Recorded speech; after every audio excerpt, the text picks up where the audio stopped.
Hello everyone, Novabug here, and this is the first show of the Amscast. This is just two people chatting about the Amstrad and maybe other computers, who knows, probably consoles as well. Let's see where the depths of conversation go. And my first guest is the man behind the phenomenon of RetroUnlim, Mr. Stephen Richards. Hello sir, how are you? Hi Chris, all good, yeah. Are you How's happy with yourself? me saying your real name? Yeah, I you can think I call think me something else if you want. I think it's not a secret anymore, is it? No, no. No. The man behind RetroUnlim. He's appears on many, should we say, live streams with his irreverent humour, which is always amusing for You're not going to twerk everyone. for me tonight. I'm sorry. You're not going to twerk for me tonight then?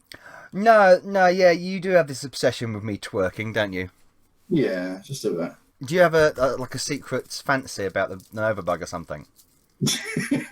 Well, because it comes across like the you and GP, I'm sure, are in cahoots.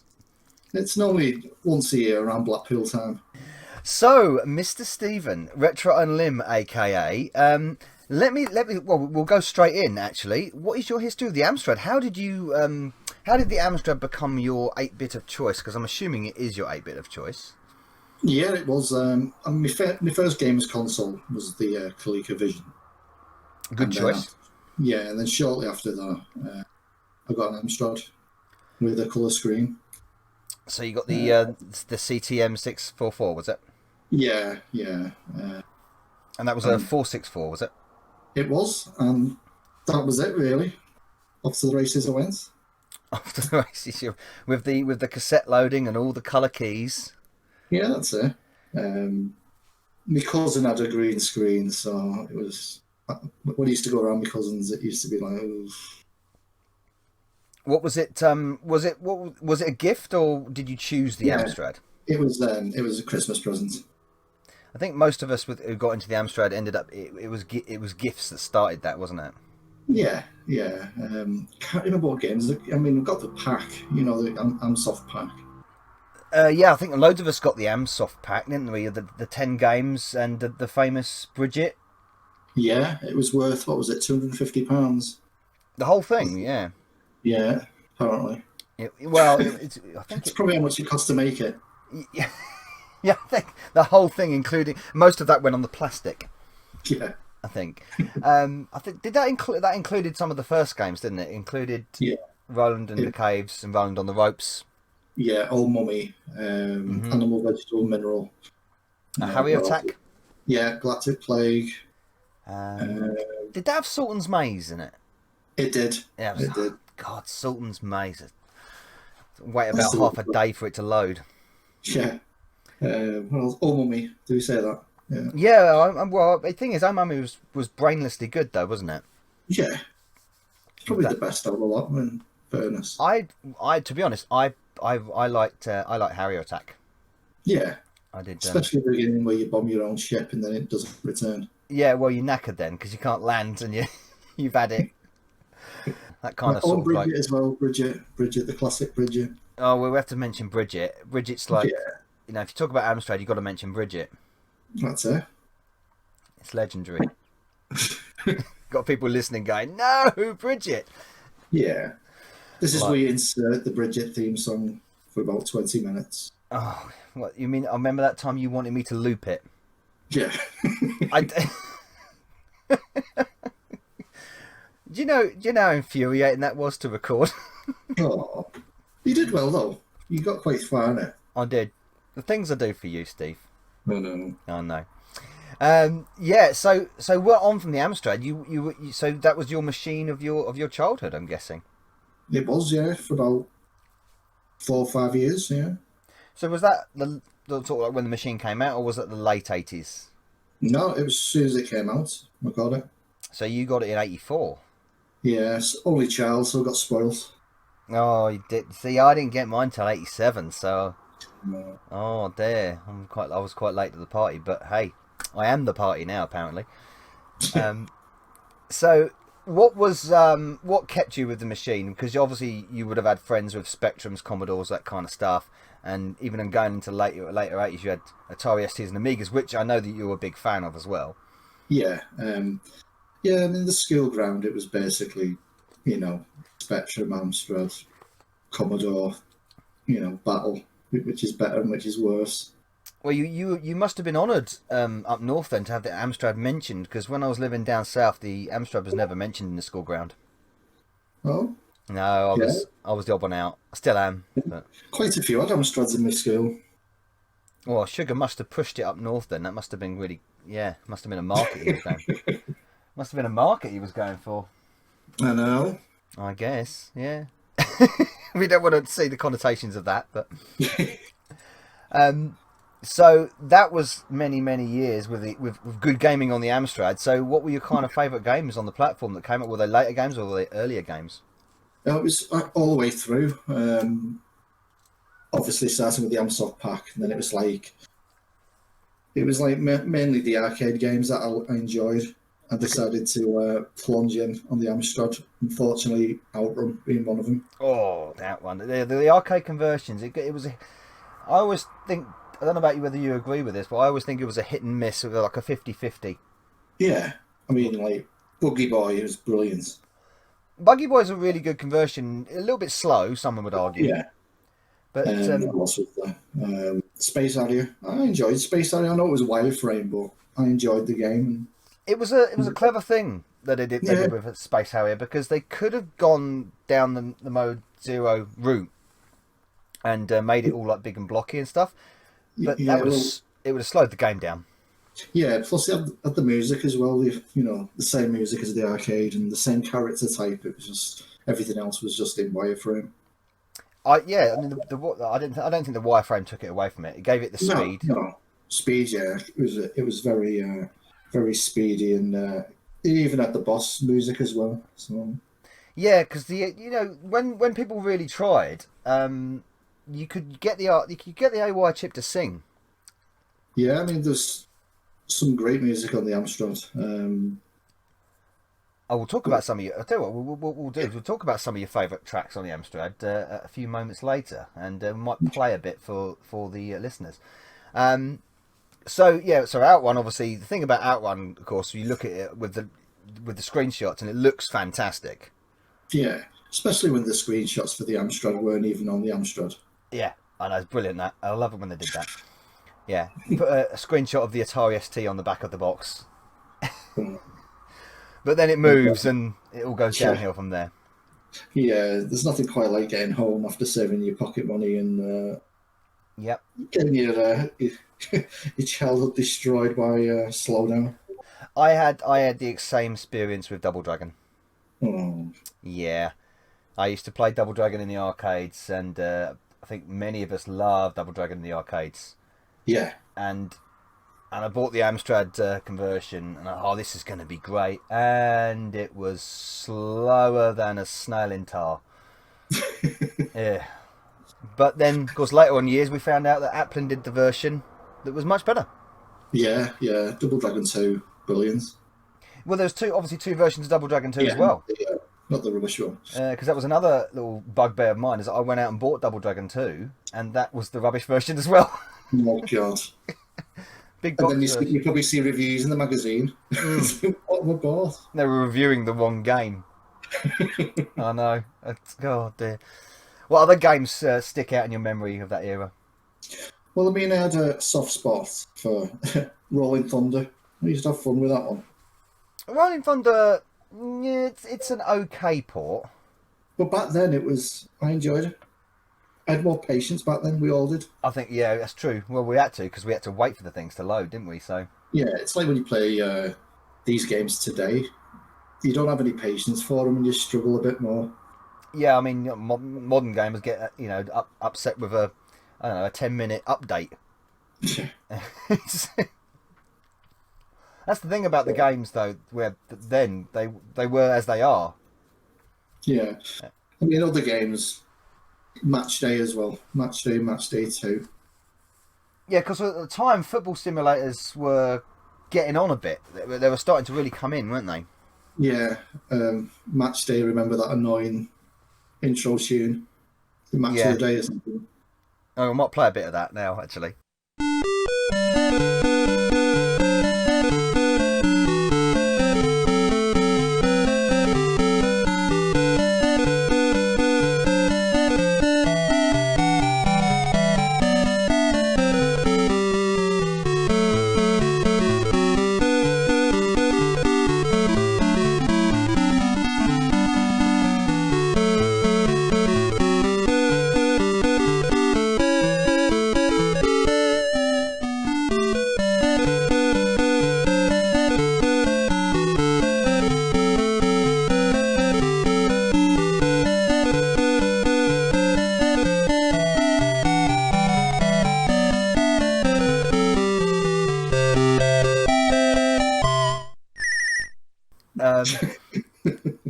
Just for your match day fans there.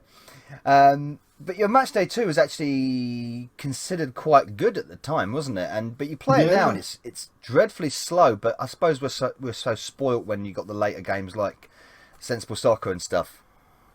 Yeah, I enjoyed the second one, especially you can back heel as well, and the players were like kind of like meaty, weren't they? Kind of like roidy. Yeah, they're all like they're from recruited from WWE, I think. Yeah, they all like rugby players, didn't they? They did. Yeah. And that's the funny thing. If you play like International Rugby Simulator or something, all the rugby players are stick figures. Yeah. And then you've got the Codemaster games as well, obviously, because the budget, Well, it only went further, didn't it? So. Well, the budget. I think the budget range was key in keeping the 8-bits alive, and particularly the Amstrad and the Spectrum. Yeah, I mean, it was like Grand Prix Simulator and that. You said Grand Poo there, didn't you? Grand Prix Simulator, yeah. Grand Poo Simulator. It was a prequel to Conker's Bad Fur Day, was it? Something like that. And Dizzy as well, obviously. I loved Dizzy. I mean, the first time I played Dizzy. You know that. Amstrad Action? Is that the first one you played, or? Yeah, I got the Amstrad Action every month. The Amstrad Action cover tape. Yeah, that was my first experience of Dizzy as well. Then we. What's your favourite Dizzy game? What was your favourite Dizzy game? The first one, probably. I don't mind Fantastic Dizzy on the Mega Drive, but the Amstrad one, the original. Yeah. I mean, the music in the first game is just iconic for me. Yeah. It's just excellent piece of composition, should we say? Yeah. What do you think of the other budget range? Like we had the massive Mastertronic range of stuff. Anything in the Mastertronic range that sticks out? Yeah, I like Molecule Man. Back in the day, that was I liked isometric games, like like Head Over Heels and yeah. Batman. Molecule Man. Yeah, Batman. Batman. It was quite a breakthrough game, Batman, wasn't it? Yeah, especially like getting items so you could jump and items so you could pick up things up and that. And of course, that went on to more advancements, things like Escape from the Planet of the Robot Monsters and Get Dexter. Yeah, Escape from the Planet of the Robot Monsters is a great conversion. I mean, it's trimmed off a bit, but yeah, and you can't fall off the edge. Now, we'll tell you what, we'll talk about conversions for a minute, because there were some conversions that were really, really faithful to the arcade, and a couple stick out in my mind. If you take away the fact that it doesn't have the sound, Paperboy is extremely good. Yeah, it was excellent. That graphically, it's really, really impressive. Yeah, it's quite a funny game as well, because you're trying to hit the people as they walk past all the drunks and that. Oh yeah, and you can shoot the baby. I mean, love it. You couldn't do that nowadays. We shouldn't do it anyway, but and that, well, of course, another two that really, really stick out would be we call it Turtles 2, don't we? Yeah. The arcade. In the arcade, it was just Teenage Mutant Ninja Turtles, or Hero Turtles, probably. Yeah. Of course, we got a game which we thought was that game, but wasn't that game. It was the NES take one. The NES take on it, the 8-bit sort of version, but it was a completely different game at all. It wasn't an arcade beat 'em up. Yeah. But when we did get the arcade beat 'em up, I think that was impressive too. Yeah, good. Well, it was lacking the music though, wasn't it? I know it was stored in the data, like, but yeah, it was. Yeah, the music was created for it, and it was there, but it didn't enable it. Yeah, it must have slowed it down. It would probably slow the game down, and it runs pretty quickly, pretty smoothly, the game. So I guess that's a caveat that they had to sort of give up. Yeah, the last conversion that I loved was Chase HQ. Well, yeah, I was just about to mention that, but you said it before me. There you go. Yeah. Unbelievable conversion. And I think still stands up today as probably one of the best games ever on the Amstrad. Yeah. Unlike the Commodore 64 version. Oh, well, all the Commodore 64 OSG's just turned off. Yeah, his ears are burning. Yeah, it was a poor conversion. It was, but then again, they can just throw back Iridium at us. So Yeah, Iridium was just awesome on the Commodore. yeah. There's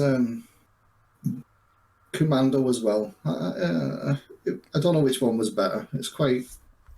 Commando's a very good port. Of course, we also forgetting about RoboCop, which technically wasn't a port. Oh yeah. I got Robocop as well back in the day. Yeah, and Operation Wolf, fantastic. Yeah. Really good. Except if you play with the Zapper, No, never worked for me. I got that one Christmas. When did the Zapper ever work for anybody? No idea. I was literally pointing it at the screen all the time, just trying to fire. Yeah, and the screen's flashing at you and doing nothing essentially. No, I don't think I ever got the game to work effectively with the gun. So after the Amstrad, then, so you had what 6 glorious years with the Amstrad? Yeah. You say, and you moved on. I'm guessing to the Mega Drive after that. Or was it the the Mega Drive was like in the background between computers changing it.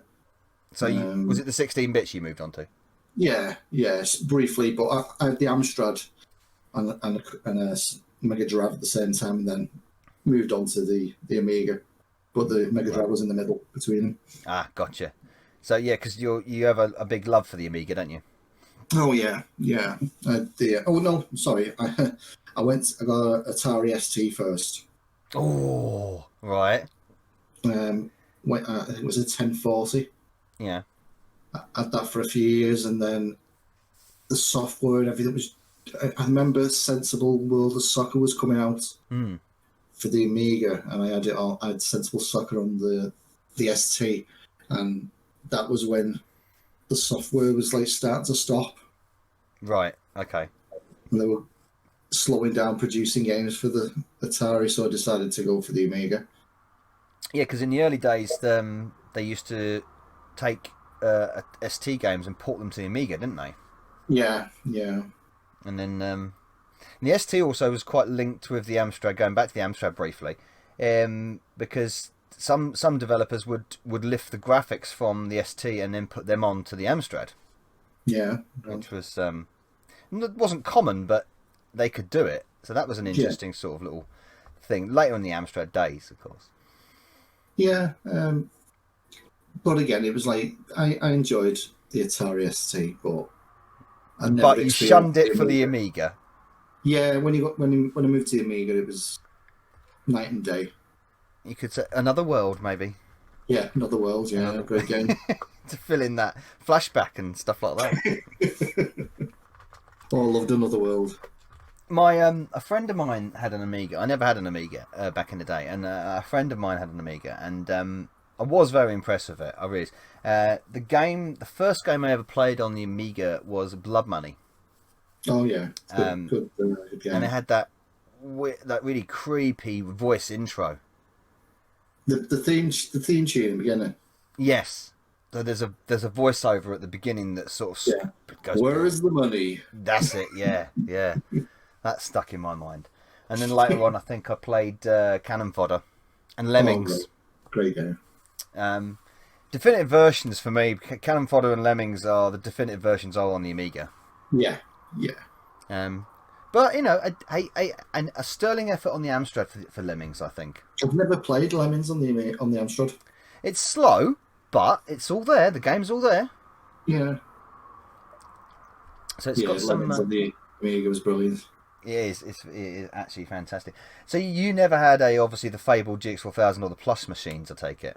No, that's not. I have now. You have, you have now. Well, we all have now. Yeah. Oh, what's this thing? It's interesting. Have you still got your original Amstrad? Yeah, it's at the side of me. Wow, that's incredible. He was getting it out, everyone. Careful. He's whipping it out. There you go. There's the keys. It's a tool key, isn't it? Yeah. Yep, original Model A Revision 1 toolkit. Excellent. Big enough. It certainly is. Can't fit in any storage container, but hey. I normally put it behind the door to keep the kids out. you can use it as a prop for the door to lock it. But you still use it now, I guess. Yeah.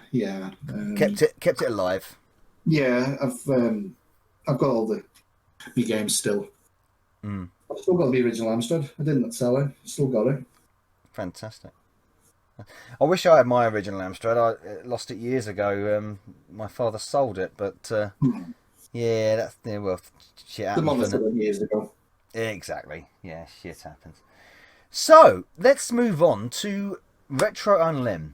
What's RetroUnlim all about? Because a lot of people come to me, and they come to you, I think, as guests as well, and they kind of sort of like say, "What is RetroUnlim? What is this all about? What does it involve? Is there any obligation? That kind of thing." They don't quite get it sometimes, do they? You find that? No, there's no obligation. It's just, a collaborative of minds ready to cause havoc on the internet. That's really all it is, though. It's just a collaboration, and it's good friends, just doing this. Yeah, it's just a friendly collaboration. That's all it is. Yeah. Because there are some people that like to sort of think it's a bit spurious and a bit suspicious. And what would you say to? It's a circle jerk. No, it's nothing to do. Yeah. The doors are always open. People are welcome. Yeah, I don't know where they get that idea from, because it's not like a YouTube network. It's definitely not that, is it? No, it's non-profit. We're doing it the right way. It's non-profit, purely voluntary. Yeah, just fun. Yeah, but it's become a brand. You wanted it to become a brand, though, didn't you? Yeah. I mean, like the intro. That's to get people's attentions to the website so they can see other people. Yeah. Other users that unfortunately YouTube don't allow you to view unless you dig deep in it. Yeah. Well, the algorithm on YouTube is rather mashed. So it's kind of like our own algorithm, Yeah, it's a good idea. See your video, there's the intro. Oh, what's this? I'll go and check the site. Oh, think of somebody, Zypho. Never heard of him before. Yeah. It gets tongues wagging, doesn't it? Yeah. And I know a few people. I mean, myself does it. I think Mainmeister religiously puts the intro at the beginning of his stuff now as well, doesn't he? He does, yeah. I believe. But again, it's not it's not compulsory, but no, it's to help the cause, really, just to spread the word. Other people. It's not the site; it's the other people who are on the site. Just to share other people's content and creations. That's really all it's for. There's nothing sinister about it at all, is there? No, sinister. No. No, because you get this, you get the gist on some people when they say, "Oh, RetroUnlim," and you think, well, what's the problem with that? Well, it might be because I've not personally invited them, but Do you feel it might be something to do that? And don't take this the wrong way. You obviously don't make direct original content by yourself in front of camera playing games, that kind of stuff, the traditional stuff. No. But what you do is you compile the collaboration of people into the RetroUnlim Live, and of course the panels and the events that you organise. Yeah, well, obviously, I'm not the greatest behind the mic and in front of camera and that, so I decided to use me talents elsewhere. Organising things for the website or the talk. We never ever expect the talk to happen, would we? You know what I mean? Yeah. Back in the day. No. Was that a proud moment for you? Yeah, very proud moments. Because it was a lot of fun. Yeah. Doing that, and especially having Big Boy Barry there. Yeah. At last minute notice, the day before. He did brilliantly. In fact, was such a pro. He did. An absolute pro. And plus, it was nice to see the turnout as well. It was. And you had some nice moments there. You had the happy birthday to Mrs. Zypho. Yeah, it was. I It was a good feel weekend. It was probably my favourite play Blackpool, that one. Yeah. I think everyone echoed that as well that was involved. Yeah, there was no bad feelings, nothing, no incidents. No, and why would there be? This is the thing, No. because we're all there like-minded on this, on the subject of retro gaming. Yeah. Until after the event when people, decided to come out the woodwork then and say, oh. Yeah, I know. Yeah, Oh, well, you didn't say anything at the time, though, did they? no, exactly, they didn't. No, I don't think they ever will. Funnily enough, Steve. No. But we'll see in the future, shall we? Because I'll be looking forward to that conversation. But let's move on Yes. from that. So you didn't start with RetroUnlim. You started with EmuUnlim, didn't you? Yeah, that was 1996. Going back now, aren't we? Yeah, it was 21, 20. So a young Mr. Unlim. Yeah. Because we got the Unlim bit still there. Yeah. Kept the So Unlim. tell us a bit about EmuUnlim for those who've not read your statement on the RetroUnlim site, because I know you did a speech a couple of years ago. You posted an article about the history of EmuUnlim.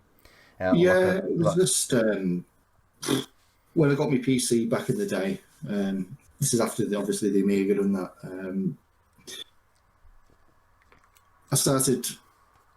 What was it? I think it was a cover disc I saw on a PC magazine, and it had an emulator on it. I was like, "Oh God, what's this?" And it was Amstrad emulator, and they had Batman on it. An early Amstrad emulator. So, like that, oh my God, what is this? Yeah, I bet that was weird to see that though. Yeah. And I was just hooked. So there was no internet at the time. No. Around, but so I had to travel to like Liverpool to an internet cafe and buy like discs and download it off the internet there, because that's all it was then. So that was going back and forth with discs. Yeah. Putting on my PC and trying all different emulators, and I just enjoyed them, and I had respect for the people who made them. So I thought, I'm not travelling to Liverpool anymore, so I'll get Demon Internet hooked up in the house. Yep. Dial up. And then dial up. Yeah. And it came with like some website space free with the account, so I used it. I thought I'll do a news site. There was very few then. It was like Dave's Classics and Zophar's Domain. I thought I could add my spin on it, and then went from there. So that was was it a download platform for the emulators? Yeah, it was just basically like a hub to where you get your emulators from. And some information, I assume. And yeah. And there was there was ROMs on there as well. I didn't know the legality back then. So you can imagine it was very popular at the start. Yes, so you were a very like the retro gaming version of Napster. Yeah. In the early days. And then after a while, it just kept on cutting off because I used the bandwidth limit on my Demon Internet. It kept on cutting off. So I was putting like on the front page of the news thing saying like, it's been down again. There's no downloads till next week or something like that. You limit the set. Yeah. And then I got approached by someone in America who said that he'd host the website and give you a lot more bandwidth and storage and stuff like that. Yeah, it was just unlimited storage and bandwidth then. Had you already come up with the name EmuUnlim at that point? It was Emulators Unlimited back then. Emulator Unlimited, yeah. Yeah, and then when I decided to go for the domain, I just thought, cut it down. To something more punchy. Name. Yeah, just keep it short. Yep. It worked though. It was very popular, wasn't it? Yeah. It was about 20 million views over the years. Wow. How many downloads roughly, do you know? I don't know. When Ultra HLE came out, that was downloaded of. It was 150,000 times in 24 hours. Wow. But that was like giving a free Nintendo 64 away to the public. Essentially, yes, it was. Yeah, and that Uh, wasn't too far after the N64 was out, of course. no, it was. I think it was just after Zelda came out. So the machine was still on the market. Yeah, yeah, So that kind of reminds me of Dolphin later on. yeah, Because the Wii and the GameCube were still on the market when Dolphin started doing the rounds. yeah, yeah. Yeah, So they weren't pleased, Nintendo. did you have any problems with Nintendo over that? No, but I know that the authors did. Right, but they didn't Uh, mind you hosting their work. oh no, it was pulled after 24 hours. Ah, right. They were making comments. It was all over. It was on like IGN and it was on Time magazine as well on the website. Good goodness me. Yeah, there was a lot. It was trending. What were you thinking when this was all blowing up? That you'd created this little website, and then all Yeah, of a sudden, bang! You'd got this huge monolith on your hands. it was exciting at the time because I was other than the authors, I was the first person to try it. And when I tried it, I was like, oh my god, this is incredible. And then, you know, like when you've got something you can't say, but you know it's real, Yeah. and you can plug it to the moon, like. So I think I got it. I think I got overexcited and then realised after it, I was like, oh, Nintendo, okay. Did what was the where was the thought pattern going for the future of it? Because obviously you decided to wind it down. Yeah, it was just basic. The first release came out, and then all the news places were quoting Nintendo, saying that they're going to take us to court and everything. So that's why we decided to pull it. But then you had the knock-on effect that all the Nintendo emulators, you know, like the NES emulators and the SNES emulators, they were all folding as well because they were scared of the backlash. Yeah. So So did it you was a monster. did you kill it, or did you pass it on Yeah. to someone else, or? No, we killed it. Other people obviously hacked it Yeah. to get other games working and that, but no, that was the last release. First and last release. Right. So R.I.P. RetroUnlim. No, Ultra HLE. We continued for years later. No, that's what I'm saying. I wasn't obviously Ultra Elliot. Yeah, that went. But I'm Yeah. talking about RetroUnlim itself. Yeah. Yeah, that was the end of that. And then we just continued on. But the attention we got from it blew the website Yeah. up through the roof. So what happened after that then, going forward, and how did that lead into RetroUnlim? Well, shortly after that, obviously my own fault because of the Ultra HLE. You know, people were getting hungry for like games of today, and it was turning like a hobby into like piracy. You know, current piracy. Yeah. So there's other websites as well that were, you know, making their own websites for like next generation emulators, and I kind of thought that was defeating the purpose of what originally wanted. You know, playing games that you loved back then, not games that are out now. Yeah. MU Paradise might be one of those, was it? I don't think it was then. Yeah. It was like MUHQ and a few others, but it was starting to turn it a bit.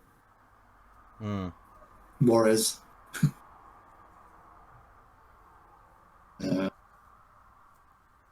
So I decided to call it, just because it wasn't the hobby I enjoyed before. Kind of run its course for you. Yeah, and I had like a wife and, well, You've grown up a bit. yeah, I thought I'd have more time to start a family, so I called it quits. So did you sell the domain name, or? Yes. Essentially, yeah, you did. Yeah, you sold it. You sold Yeah. it. Yeah. They took over. They took over, and they were promising everything. Yeah.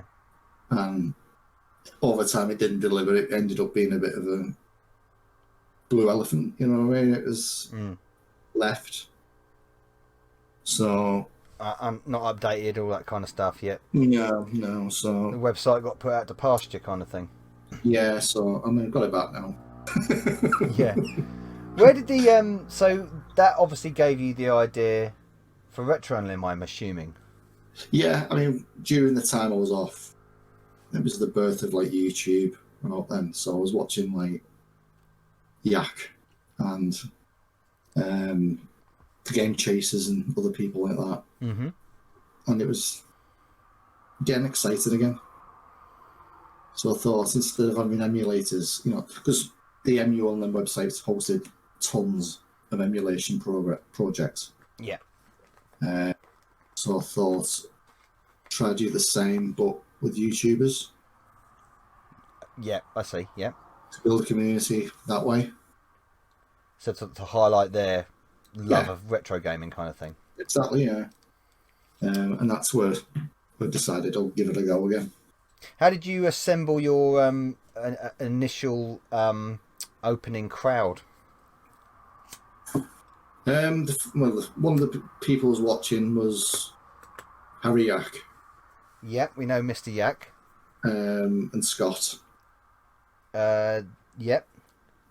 Mr. Snob. That's Scott's Game Asylum, everyone. That's the one. Yep. We nearly said his old name, but we don't mean that name.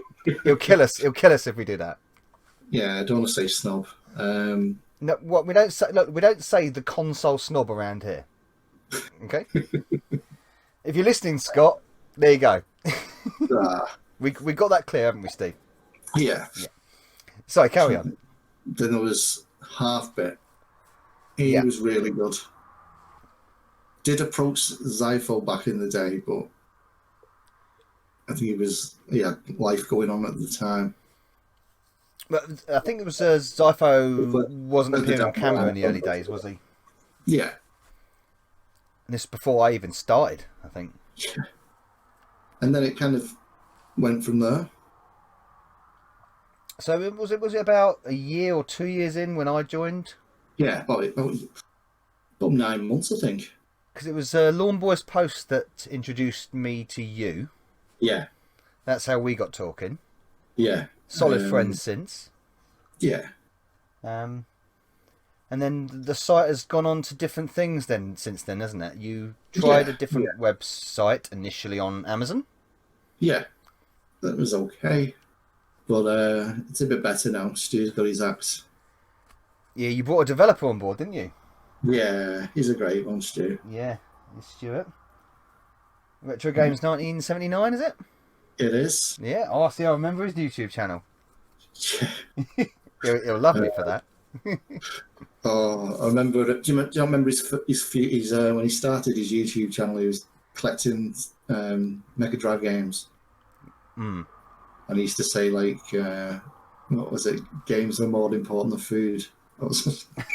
I vividly remember him loading Commodore 64 games for his kids. Yeah, is that right? I'm sure. I vividly remember that.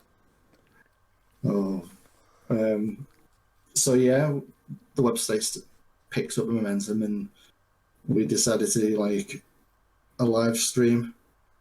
Oh, yes, we are. Yeah, we'll talk about now the legendary, should we say, crap show sometimes.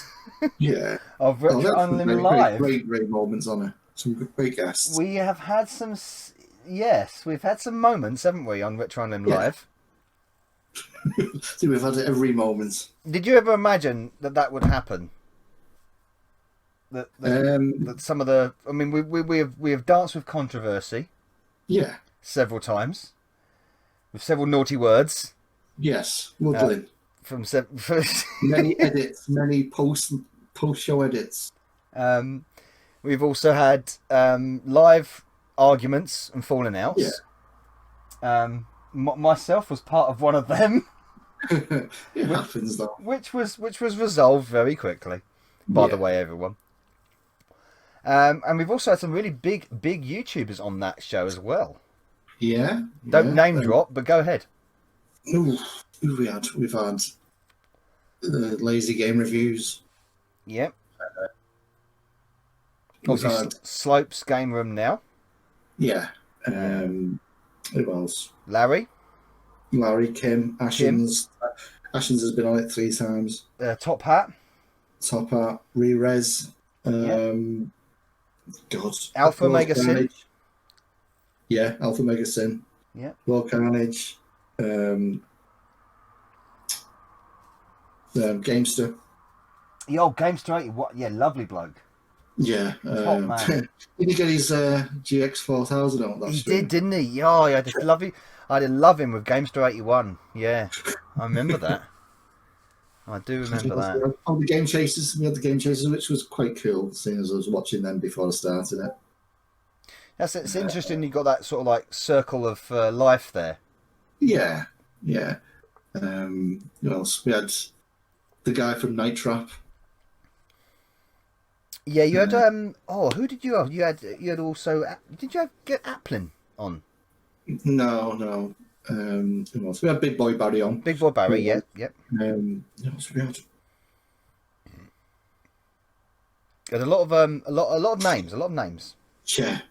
which is amazing for kind of. I mean, it's still low key in a way, which is a shame. But it's just nice though to be hidden gem. Yeah, Hidden well, away on YouTube. it's a lovely way to look at it. It's a nice way to look at it. It's a way to not be disappointed with viewing figures, because you're not all about that, are you? No. You never have been. It's just about moments, isn't it, for the people involved in it as well. Bit of fun we can look back on as a laugh. And Plus, I thought, with having big guests on the show, intermingling with, our staff and that, just builds a bit more experience, doesn't it? well, share of an ideas, all that kind of stuff. It's good. Yeah. Yeah. You've also managed to embarrass me several times. Yeah, especially with your Blackpool. Yeah, thank you for that. Recording live Blackpool. If anyone doesn't know the story of that particular incident, Steve, can you furnish them with the story of that? Yeah, I've done it twice, haven't I? Yeah, I think you have. You go to Blackpool, and whilst we're at Blackpool having drinks and everything, there's a live stream scheduled to release during that evening. And it's normally like Mr. Novabug dancing on loop for about 6 hours. Yeah, this was this was a very early, quite an early RetroUnlim live we did, where for some reason I got up in front of my curtains, and danced to YMCA. Yeah. Yeah. That's why I will never twerk for you again. That was your live stream. That was it the charity one that we did? Was it the Tash one I did? Yeah. See, this is before I just started doing the bug stream, isn't it? Yeah. So yeah, because I was experimenting back then. I still am. with shows like this. Yeah, but you learn as you go along. It's all a bit of fun. That's what it's all about. Isn't it? Even after doing like websites for 20 years, I'm still learning. Oh, well, I think we're going to carry on because we love doing this together, don't we? So yeah, this is what's the position on Play Blackpool? Because obviously the last year you got a lovely little gig, to collaborate with Replay Events, to organise the panels for Play Blackpool. Now, how did that come about? Tell us about that. It was down to luck. It was, the Retro Hour. Yeah. The Retro Hour were hosting their double booked. They were double booked. They had an event in Germany that they committed to. Now, this is Ravi and Dan Wood. Dan, that's right. And they committed to an event in Germany, and it landed on the weekend of Play. So Andy let me go with it and run with it. Andy, by the way, everyone, is the guy that runs Yeah. replay events. Yeah, Andy Brown. Yeah. Yeah, organised it all. And Obviously, the panel's not the event. yeah. So yeah. So you did the talk panels, and Yeah. so what were you thinking when you got that? Were you like shitting a brick or? No. I thought that the current events so far were good, but getting a bit samey. So I thought we've got to change it around a bit. Mm-hmm. So you could see that each of the panels were like new, never done before. Yep. Not playing it safe with the same. With different hosts as well. Yes. And different guests, and that I just thought it'd be. I did much enjoy the Hewson's Yeah. one. Well, I thought like which we had the RetroUnlim live panel, yeah. and then on the Sunday we had the women's panel. I thought, you know what, they've not done a women's panel. No, that was an original idea. Yeah, let's give them attention, and it's I think all the PR. guests on that really did appreciate that as well. Yeah, they were down to earth people as well on the panel. There was a bit of that. The sour thing about that and the RetroUnlim panel, it was the little bit of negative fallout afterwards, which was totally unwarranted, which I didn't care for too much. No. Again, we were saying about that. The people, who apparently were there, but they don't talk until after the event. Yeah. They certainly wouldn't face up to any of those women on the panel, would they? No. Again, if they were there, they're like thumbs down. Yeah. They were making the numbers up. Thanks for coming, but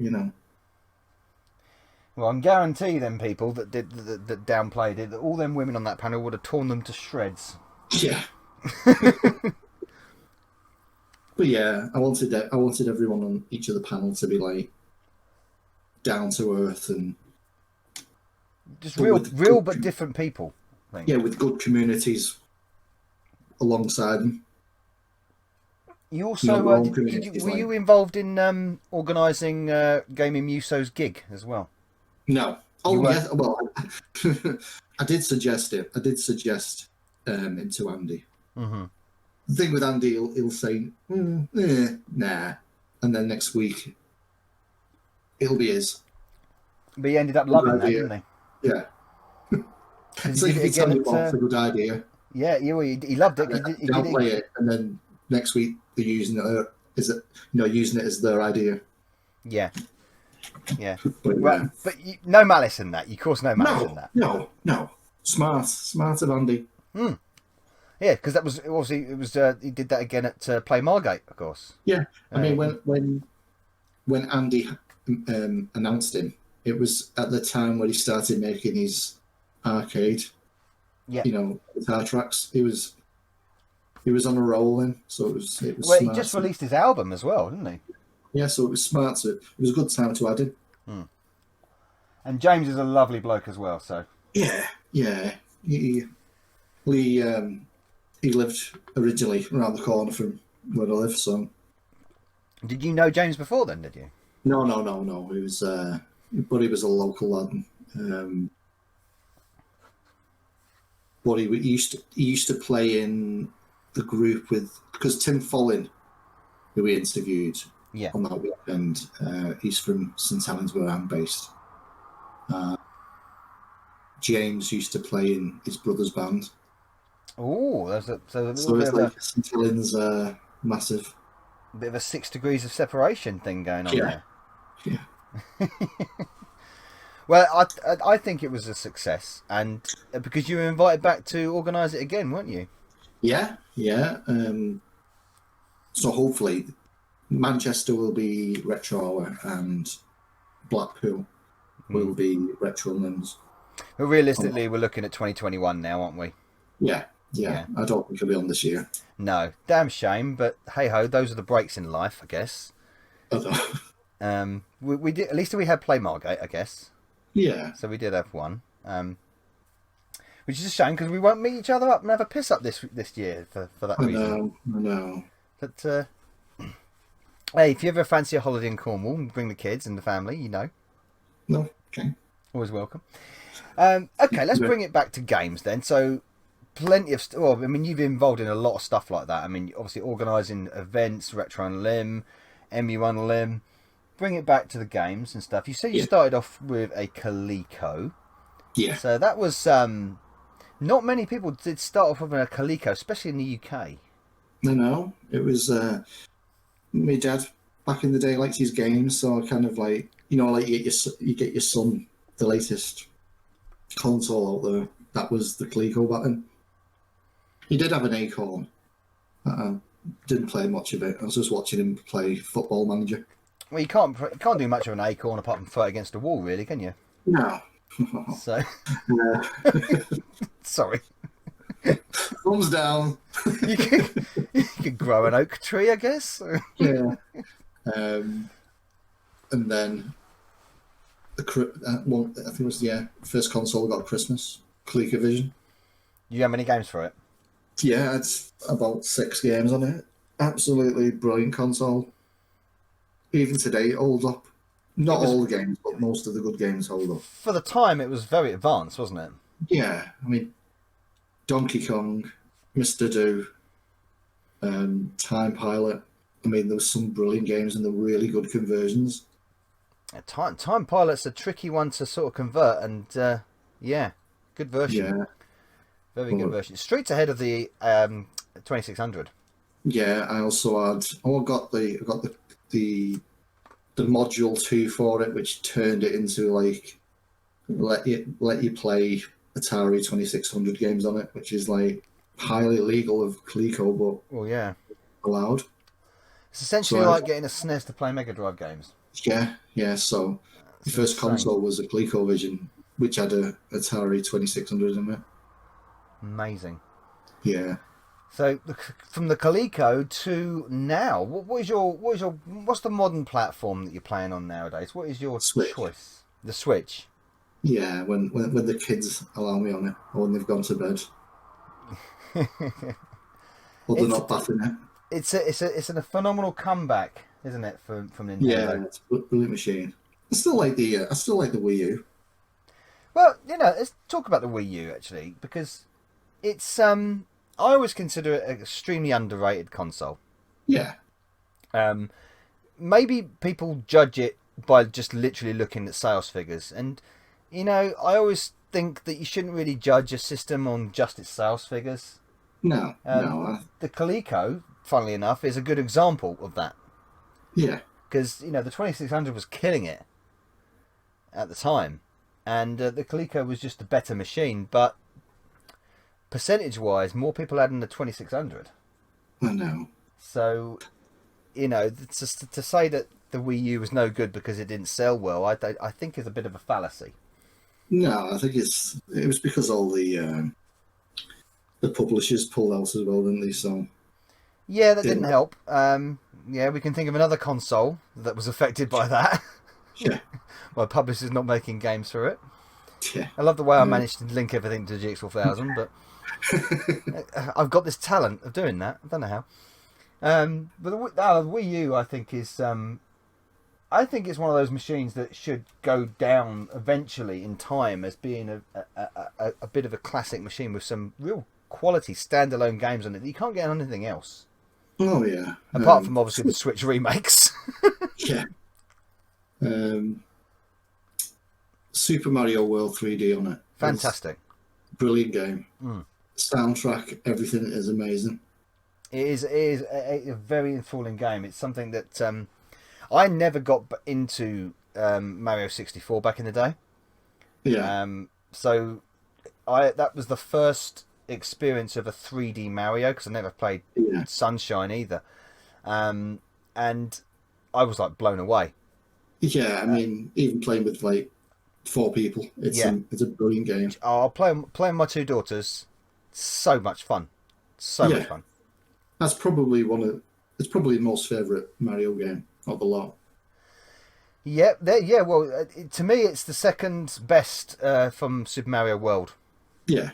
Because to me, Super Mario World is still the king of all of them. I think a lot of people, if you want to, if Mario fans, I don't know, you can chip in on the comments here, and what your best Mario games are. But for me, the top three would certainly be Mario World, Mario 3D World, and Mario 3.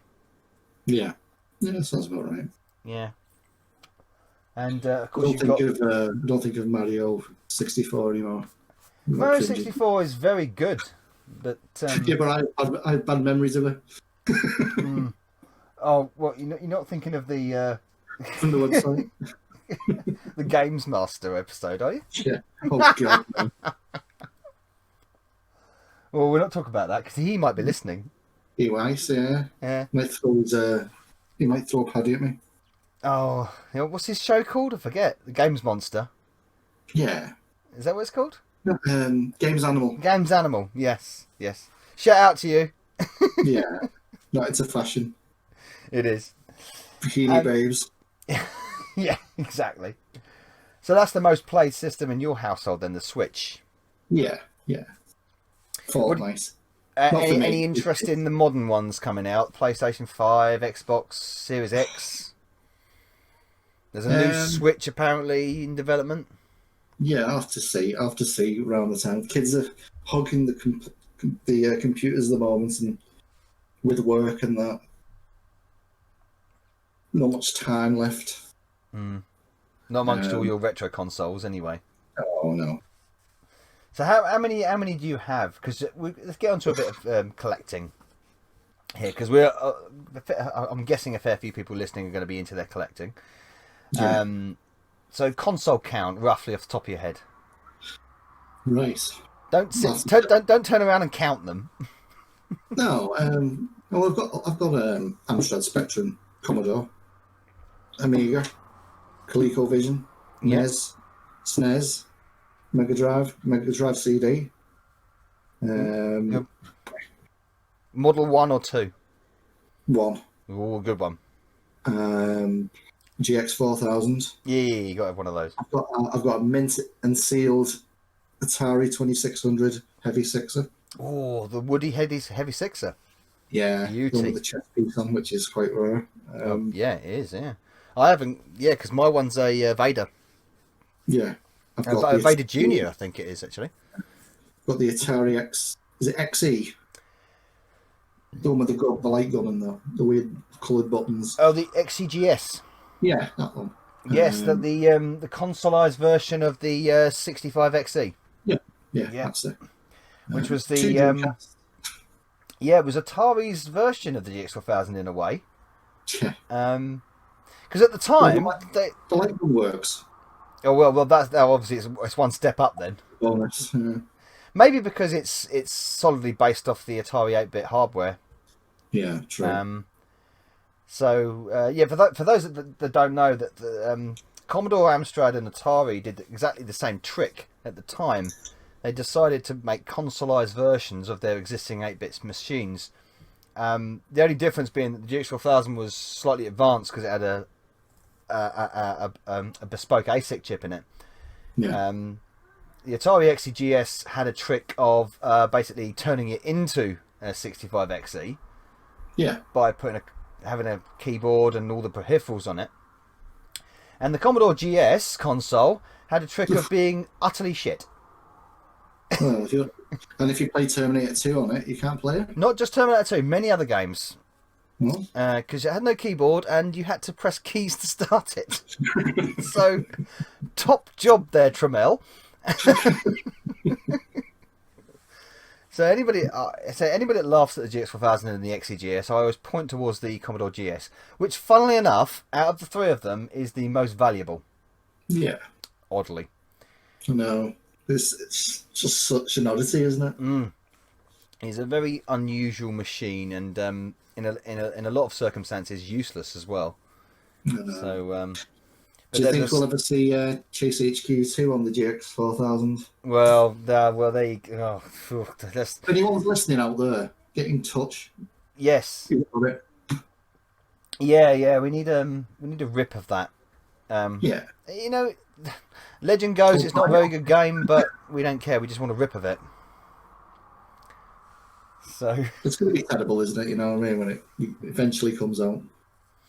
So you have been speaking to many different people in the old retro gaming sphere from past and present. Yeah. Obviously, to get them on panels and get them on RetroUnlim and all that kind of stuff. Who was the most interesting person you ever spoke to?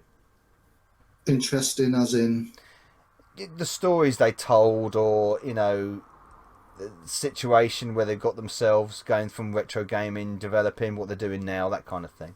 it's normally Ashens that has the most interesting stories. He's done the rounds, hasn't he? Yeah, yeah. Like he used to store his arcade boards in the oven. Don't know if he still does it. I don't remember, but one of the earliest videos that I ever saw from Stuart Ashens was the chicken in a tin Oh, yeah. show that he did, which made me Yeah, vomit. it's like jelly on it. Oh, gross.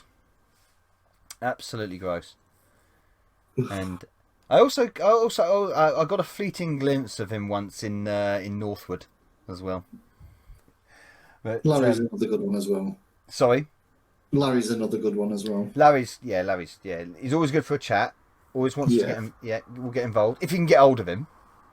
He normally likes to shake up the streams as well with something controversial. Oh yes, but in a clean way, Yeah. unlike previous guests, which we will not mention. Woodland. Sorry. So where do you see the future then of RetroUnlim? Just continue on? Or... Yeah, just continue on, see how it goes. Because we've hit quite a few heights that we never thought we'd hit. Mm.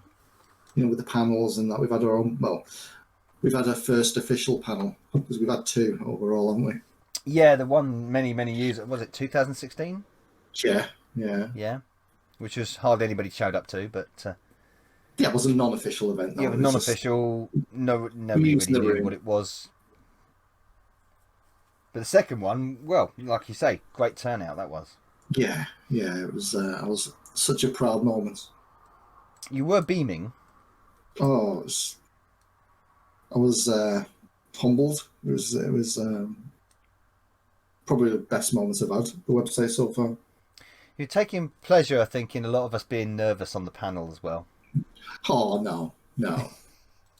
It's just nice to see. It's just nice to see people that deserve the moments actually arrive. Well, thank you for that. I appreciate that. I think more of the people on the panel sort of are much more deserving than me. I would say RetroUnlim. I would say Gaming Muso certainly. No, as I said with the website, everyone is equal. So one thing about that panel I always remember is on a retro tip, basically holding my hand and saying, "Chris, I'm shitting myself." And we had a good drink about that afterwards, me and Pete. Yeah, because he's another one of my favourite blokes out there. Yeah, he's brilliant, Pete. So if you don't know the channel, everyone out there, on a retro tip, fantastic. Trip, as Zafo calls him. Sorry, I said as or trip. Tip, on a retro tip. Tip. Yeah, like on a ragga tip. Not tit. No, not tit. No. No. We've had enough of them on RetroUnlim. I know. We're not going to mention names again, but it's a big fallout about that. No. So, well, I'll tell you what, Steve, it's been fantastic to listen to your stories about RetroUnlim. It's nice for you to get... I just want people to get clarification on what RetroUnlim was all about, really. Yeah. Well, it's not just someone trying to profiteer off someone else's work, because that's not what it's about at all, is it? No. I've got my own money. Don't need it. Yeah, you're a hard worker, aren't you? I know you are. Mrs. has got my money, not mine. Yeah, it's just purely for a bit of fun, sharing the love of retro gaming, isn't it? It is. I'll tell you one last thing. It's nice to see people that used to work on the RetroUnlim website still active and about. Yeah. You like Smooth MJ, Kev Hal. Yeah. They're still around. Yeah. I've become friends with Smooth MJ, of course, and Yeah. we will Kev Hal. we will meet one day. Yeah. Hopefully He's soon. a good one, Mark. He is. Heart is solidly in the right place. So yeah, just give you a shout out to your channel then, Steve. Go for it. Tell me where can the viewers find RetroUnlim and the website and everything else? Okay, so the website is at retro. Start again. Edit No, he's not at Retrev. Rather, that's another website. So if you go to my website at retrounlim.com, the YouTube channel's at youtube.com/retrounlim, and the RetroUnlim live channel is at youtube.com/retrounlim live. Excellent, and I will leave a link in the description box for both of those, or all three of those, should I say, in the description box at the bottom. So if no one was writing it down, they can always just click on that, and off they go, and have a look at the library of RetroUnlim with some crazy stuff. You need a couple of days to go through some of those live streams. Yeah. But you won't find it wasted time. There's some very, very funny moments in a lot of that. Yeah, good memories. Good memories, good jokes, good laughs. And if you get offended, hey, we don't care. Basically. So I think I'll close now and say thank you, Mr. RetroUnlim, Stephen Richards, for joining me on the first Amscast. This has been a lovely chat. Very honoured. No, you're welcome. You're welcome. It's lovely to have you on. Hopefully, this is going to be a series that's going to go on for a bit. That's the idea. So, and be an integral part of RetroUnlim going forward. Thank you very much. So thank you very much, and thank you very much everyone who's watching. And for RetroUnlim, I will say, Novabug, out.